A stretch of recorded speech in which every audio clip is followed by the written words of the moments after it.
Welcome everyone. Six Arm Gamer here, and today we will be doing a deck tech about my deck Self Mill.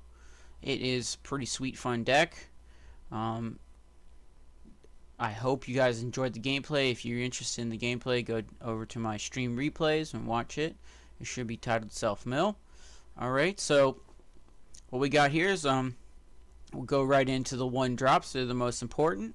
Starting with Stitcher's Supplier. Alright, Stitcher's Supplier is just a one drop that basically mills you when it dies and when it enters the battlefield. This is all about getting cards into the graveyard. It's a great one drop. Our other one drop is Death Bonnet Sprout. Mills as well until you get 4 creatures in the graveyard. Then it flips into a 3/3 that can then exile cards from the graveyard. Not just your own, your opponent's as well. It's a pretty good combo.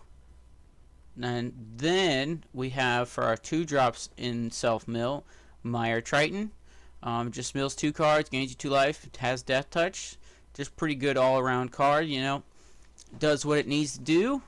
Then for our last 2 drop that mills, we have Undead Butler. It mills for 3, and when it dies, it brings a creature back to the graveyard, or back from the graveyard to your hand. Pretty good with this combo. We're all about the creatures in the graveyard.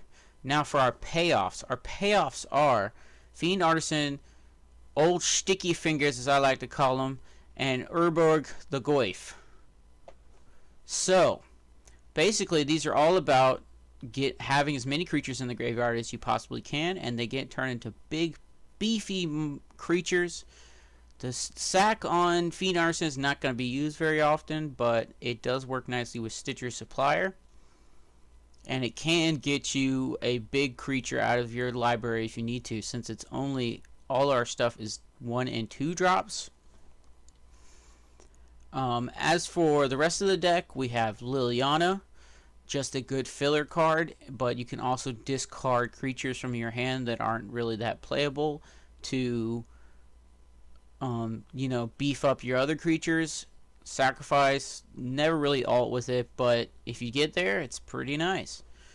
As for our removal, we have Assassin's Trophy, and I forgot to say that we have Binding of the Binding of the Titans, and it is a pretty sweet inclusion in this deck. Gives it a little extra mill, gives it some grave recursion, gives you a little life, keeps you going.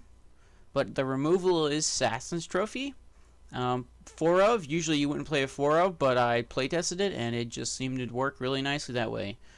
As for the sideboard, got 3 Thoughtseizes for any of them Spell Matters and Control matchups, pretty nice. 2 Heroic Interventions for board wipes, 1 Infernal Grasps for just a little extra removal, 2 Noxious Grasps for them big green creatures mostly, but it also hits Planeswalkers and can be pretty useful against Azorius Control.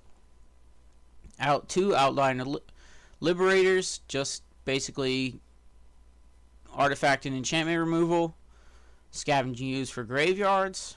Yahenni's Expertise for aggro decks. And Thought Distortion for control decks. So, then we have a bunch of dual lands.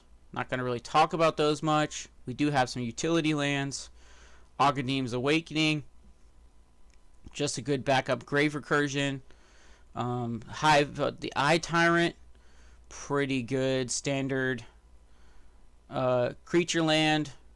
And the Kanuma's Abandoned Mire. We do have a couple. We have 1 legendary. It works, so it does get reduced sometimes. And, you know, for 3 mana to mill some cards and put a creature into your hand is pretty good. That is Self Mill for you guys. I hope you enjoy it. Get playing. And this is Six Arm Gamer signing off. Have a great day.